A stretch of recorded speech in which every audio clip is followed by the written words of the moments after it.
रात का वक्त था। ओवरटाइम से थकी हुई लियाओ टिंग्यान आखिरकार सिमा जियाओ के ऑफिस से बाहर निकल पाई। अभी भी उसका दिल तेज धड़क रहा था, क्योंकि उसने कुछ देर पहले उसकी आंखों में वो खौफनाक आग चमकते हुए देखी थी। कांपते हुए बाहर भागी और तभी सामने आ गई वो आंट मास्टर, जिसे सिमा जियाओ ने पहले सिर्फ अपनी बाह हिलाकर हवा की तरह उड़ा दिया था। लियाओ टिंग्यान हकबका कर चिल्ला पड़ी, अरे, तुम तो मरी नहीं थी, अभी भी जिंदा हो? आंट मास्टर भौचक्की होकर बोली, हाँ जिंदा हूँ। ग्रैंड मास्टर ने मुझे बस सबक सिखाया था, मारने का इरादा नहीं था। अब से मैं और समझदारी से पेश आऊंगी। वो टिंग्यान से बार बार सिमा जियाओ की हालत के बारे में पूछने लगी, लेकिन टिंग्यान ने अपने मजदूर अनुभव का इस्तेमाल करते हुए बेहद स्मूथली जवाब दिया, ग्रैंड मास्टर तो एकदम परफेक्ट हैं, बढ़िया कर रहे हैं। आंट मास्टर को कुछ पता न चला और वो बस नाक सिकोड़ते हुए चली गई। जाते जाते टिंग्यान को याद दिला गई, ग्रैंड मास्टर की सेवा करना सौभाग्य है। लियाओ टिंग्यान मन ही मन सोचने लगी, शायद वो मुझे डराने के लिए ही ऐसा करता है, वरना असल में वो इतना पागल कातिल नहीं लगता। कभी कभी तो किसी स्कूल के शरारती बच्चे जैसा बर्ताव करता है। लेकिन सच्चाई ये थी कि जिन डिसाइपल्स को चुना नहीं गया था, वो उसे देखकर आंखों में जलन भर लेते। सबको लगता जैसे उसे कोई बड़ा फायदा मिल गया हो। टिंग्यान को ये सब बहुत अजीब लगता, जबकि उसका तो बस एक ही सपना था, आराम से लेटना और चैन से जीना।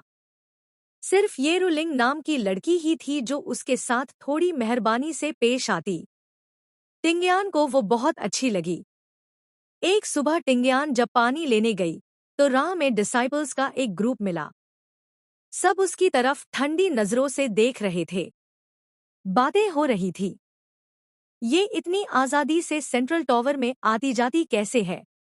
क्यों इसे छुआ नहीं जाता? शायद इसलिए कि इसकी कल्टीवेशन बहुत नीची है, तभी ग्रैंड मास्टर के पास जा सकती है। एक डिसाइपल ने तो सीधे आकर कहा, तू अभी तक जिंदा क्यों है? किसी गंदी नियत से ग्रैंड मास्टर के पास मत जाना। तभी ये रुलिंग बीच में आ गई। उसने ठंडी आवाज में पूछा, या फिर तुझे डर है कि लियाओ टिंग्यान तुझसे पहले ग्रैंड मास्टर का ध्यान पा लेगी? बातों बातों में झगड़ा बढ़ गया। टिंग्यान तो चुप रहना चाहती थी, लेकिन जब उस डिसाइपल ने रुलिंग की गुलाम जन्म पर ताना मारा, तो वो तिलमिला गई। उसने सीधा जवाब दिया, कमजोरों को ताना मारना आसान है, लेकिन असली ताकत तो उन्हें सम्मान देना है। बाद में उसने रुलिंग को मीठी टॉफियां दी और बोली, अब हम दोस्त हैं। रुलिंग ने मुस्कुरा कर हाँ कहा, लेकिन दिल में उसकी और ही चालें थी। दूसरी तरफ सिमा जियाओ अभी भी टिंग्यान की असली सोच समझ नहीं पा रहा था। उसने एक चाल चली, सेंट्रल टॉवर की बैरियर कम कर दी, ताकि छिपे हुए चूहे खुद सामने आ जाए। उसने टिंग्यान को रोजाना एक जादुई फूल को पानी देने का काम सौंपा। टिंग्यान ने उसे भी एकदम काम की तरह लिया। बॉस ने बोला है तो करना पड़ेगा। फूल से हल्की सी बच्चे की रोने की आवाज आती थी। टिंग्यान ने जिज्ञासा से पूछा, तो सिमा जियाओ बोला, जब ये फूल खिलता है तो मुझे बेचैनी और खून की प्यास लगती है। अगर तू इसकी आग बुझा दे तो बड़ा काम होगा। फूल, जो असल में फेंगशान स्पिरिट फायर था, उससे बोला, हर रोज पानी डालकर तंग मत कर, वरना जला दूंगी तुझे।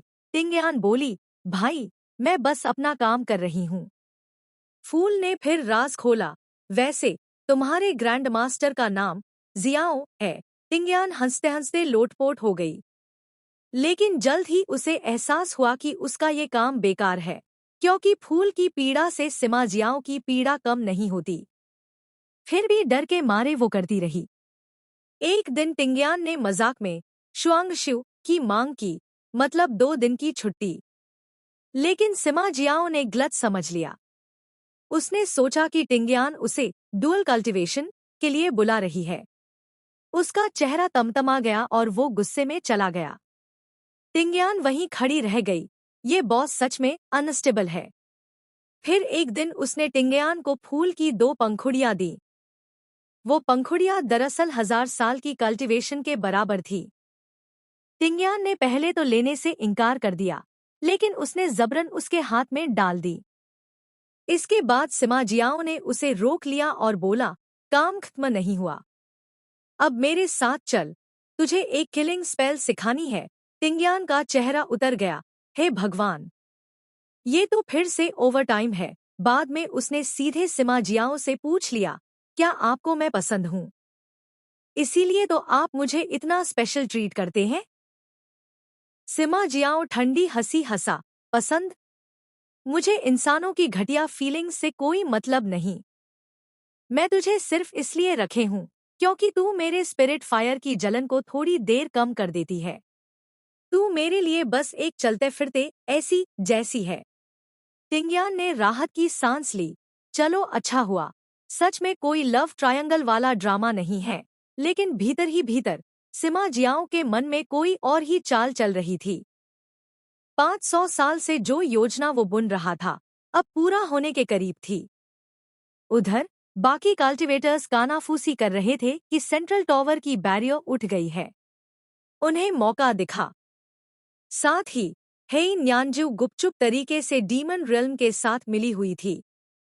इस बीच एक रात लियाओ टिंगयान की जहर वाली बीमारी फिर भड़क उठी। वो तड़प रही थी कि तभी मिस्टर स्नेक उसे लपेटकर मदद के लिए ले जाने लगा। तभी ये रू लिंग आ गई। उसे लगा सांप टिंगयान को खा रहा है। वो भिड़ गई और बहादुरी से लड़कर उस सांप का दिल निकाल लिया। टिंगयान जब जागी तो रू लिंग को देखकर दंग रह गई। तू तो सच में वीरांगना है। लेकिन वो मिस्टर स्नेक के लिए दुखी भी हुई। उसे लगा वो दिल से बुरा नहीं था। रू लिंग ने ठंडी मुस्कान के साथ कहा, अगर फिर लोगों को डराया तो ये दिल हमेशा के लिए रख लूंगी। टिंगयान ने आह भरी। मेरी जिंदगी तो सच में सेंट्रल टॉवर की जेल बनकर रह गई है। लेकिन रू लिंग ने दिल में ठान लिया, इस दोस्ती के बहाने मैं सिमा जियाओ तक जरूर पहुंचूंगी। और दूसरी तरफ सिमा जियाओ मनहीमन उस डेमन रियल्म जासूस यानी टिंगयान की वजह से अपने अंदर की स्पिरिट फायर की पीड़ा शांत होते देख रहा था। उसके दिमाग में सिर्फ एक ही ख्याल घूम रहा था, नई चांद की रात, पहाड़ से उतरना और सदियों से बंधे इस बंधन को तोड़ देना। सिमा जियाओ बार बार उस शक्तिशाली सील को तोड़ने की कोशिश करता रहा जो उसे कैद में रखे हुए थी। उसने अनगिनत बार प्रयास किया, यहाँ तक कि एक बार तो वो लगभग क्यूई डिविएशन से मर ही गया था। सबसे नजदीक वो तब पहुंचा जब दिव्य मंदिर का गुंबद ढीला पड़ने लगा और आकाश में असंख्य उज्ज्वल कण बिखर गए। लियाओ टिंगयान, जिसने ये नज़ारा पहली बार देखा, उसकी गंभीरता समझ ही नहीं पाई। उसे बस ये रोशनी बेहद खूबसूरत लगी। उसने तो ब्लैक सरपेंट को भी बुला लिया, आओ भाई, देखो कितना सुंदर है। लेकिन अचानक जमीन हिल उठी। एक बेचैनी की लहर लियाओ टिंगयान के दिल में दौड़ गई। उसे सहज ही लगा कि सिमा जियाओ मुसीबत में है। जैसे जैसे झटके बढ़े, ब्लैक सरपेंट गुस्से में बोला कि ये सील तोड़ना नामुमकिन है। उसने याद दिलाया कि भले ही लियाओ टिंगयान उसकी स्पिरिट फायर की पीड़ा कम कर देती है, लेकिन ये सील तो 8 महलों की रक्तरेखा से बनी है। जबरदस्ती खोलने से बस कीलें और गहराई तक धंस जाएंगी और शायद सिमा जियाओ की जान भी ले लेंगी। सिमा ने चिढ़कर कहा, चुप रहो। लियाओ टिंगयान को धीरे धीरे एहसास हुआ कि जिसे दुनिया उसकी सेक्लूजन समझती है, वो दरअसल 500 साल की कैद है। उसने सोचा, अगर कोई इंसान सदियों तक ऐसे बंधा रहे तो उसका पागल होना तो तय है। उसे अपने बॉस पर दया आ गई और उसने ठान लिया कि किसी तरह उसे खुश करने का तरीका ढूंढेगी। रात को जब मंदिर शांत हुआ, वो चोरी चुपके उसे देखने पहुंची, लेकिन फिसलकर सीधे उसके स्नानजल में जा गिरी। चेहरा शर्म से लाल हो गया, पर हैरानी ये कि सिमा ने डांटा भी नहीं। उसकी नजरों में जबरदस्त जख्म दिखे, जैसे वो सील गड़े जाने के निशान हों। उसने सोचा, ये दर्द कितना गहरा होगा। फिर मासूमियत से बोली, मैं आपको खुश कर दूं? और अपनी थोड़ी सी साधना से बर्फ के सफेद टुकड़े हवा में उड़ाए। देखो, बर्फ की तरह ठंडक मिलेगी ना। सिमा जियाओ हंस पड़ा, तुम अपनी बढ़ी हुई शक्ति से ऐसी बेवकूफ़ी करती हो? ये ताकत बड़े काम में लग सकती है। लियाओ टिंगयान ने मुस्कुराते हुए कहा, इतने हैंडसम चेहरे पर ये शिकन शोभा नहीं देती। लेकिन उन्हें ये पता नहीं था कि महलों के भेजे जासूस उनकी बातें सुन रहे थे। और जब सुना कि अमावस्या पर 500 साल में पहली बार सिमा जियाओ सबसे कमजोर होगा, तो सब महलों के प्रमुख इकट्ठे हो गए। कोई बोला, यही मौका है इसे मार गिराने का। कोई बोला, नहीं, इससे स्पिरिट फायर बुझ जाएगा। लेकिन असली लालच था ब्लडसील ब्लूम और बदले की आग से बचना। इधर स्टार पैलेस की दो शिष्याएं, युन शियुए और हुआ वांचिंग, जल भुन रही थी। उन्हें गुस्सा था कि लियाओ टिंगयान इतनी जल्दी इनर हॉल तक पहुंच गई और बॉस के पास रहने लगी। उन्होंने ठान लिया उसे मार देंगे। वो पहुंची जब लियाओ आराम से ब्लैक सरपेंट का स्केच बना रही थी और हंसते हुए उसे भाई साहब कह रही थी। उन्होंने झगड़ा छेड़ दिया, तू मालिक की नौकरानी है या राजकुमारी? काम छोड़कर चित्र बना रही है, और सीधे हमला कर दिया। लियाओ ने मजबूरी में अपने बर्फ वाले मंत्र से बचाव किया, बड़बड़ाते हुए, मुझे तो बस आलस करना था, सब मुझे लड़ाई में धकेल देते हैं। युन शियुए ने हुआ को उकसाया, खत्म कर दो इसे। तभी सिमा जियाओ आ पहुंचा। उसने दोनों को पल भर में पछाड़ दिया और ठंडे स्वर में बोला, ये जगह तुम्हारे जैसे नालायकों की नहीं है। युन शियुए ने हिम्मत करके अपने असली इरादे उगल दिए, मैं तुम्हारी उपपत्नी बनना चाहती हूँ, ताकि संतान में फेंगशान रक्त बह सके। फिर हम तुम्हें फंसाकर मार डालेंगे और स्पिरिट फायर पर कब्जा कर लेंगे। हुआ वांचिंग ने जलन की वजह बताई। सिमा ने तिरस्कार से कहा, ये घिसी-पिटी चालें? और सुन लो, अगर मैं मरा तो पूरा गेंगचेन महल राख हो जाएगा। और अगले ही पल दोनों की जान ले ली।